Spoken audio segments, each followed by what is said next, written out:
అయితే నేను బయటికెళ్తున్నాను. త్రిమూర్తుల పూజ కోసం మా పక్కింటి ఆంటీ నన్ను పిలిస్తే ఈ వెళ్తున్నాననమాట. ఆంటీ ఎవరు అంటే, నేను ఈవినింగ్ టైము మగ్గం వర్క్ నేర్చుకుంటాననమాట. ఆవిడ చాలా బా ఎందుకు మంచివారు అని మాట్లాడతారు. అంటున్నానంటే, నేను కుట్టు నేర్చుకుంటాను అనగానే ఒక్క రూపాయి కూడా ఆశించకుండా నేర్పిస్తానురా అన్నారు. అంటే ఫ్రీగా నేర్పిస్తున్నారు కదా అందుకని మంచోరు అంటున్నావా అంటే కాదండి. మనిషి మాట కూడా ముఖ్యం మనకి. ఆవిడ చాలా బా మాట్లాడతారు. ఈవిడనే కాదండి, మా ఫ్రెండ్ జాను వాళ్ళ అమ్మగారు ఉంటారు మంగ ఆంటీ అని. ఆవిడ కూడా అలాగే మాట్లాడతారనమాట. నా లైఫ్‌లో ఇలాంటి వ్యక్తులు కూడా ఉంటారా అనుకున్నాను నేను. మంచిగా ఉండే వ్యక్తులు ఎక్కడుంటారులే, ఏదో నోటికో కోటికో ఉంటారనుకునేదాన్ని. కానీ లేదండి, ఉంటారు.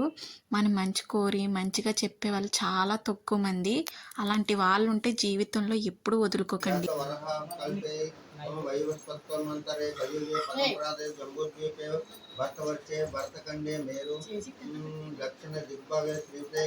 బ్రహ్మ విష్ణు మహేశ్వర్లకి జై. బ్రహ్మ విష్ణు మహేశ్వర్లకి జై. మంచి విషయానికొస్తే చాలా బా జరిగిందండి.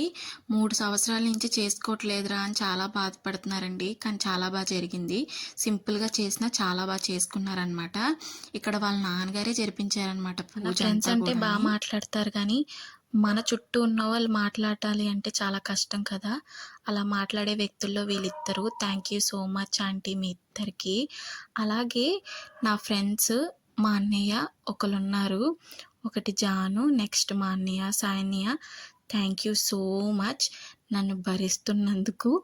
అలాగే నేను ఏమన్నా పట్టించుకోని వీళ్ళిద్దరూ చాలా మంచివాళ్ళు. తిరిగి ఎందుకు, ఏంటి అని కూడా అడగరు. Thank you so much. ఇప్పటి వరకు ఎవరొచ్చినా సరే, వచ్చిన వాళ్ళందరూ వెళ్ళిపోయారు నన్ను భరించలేక.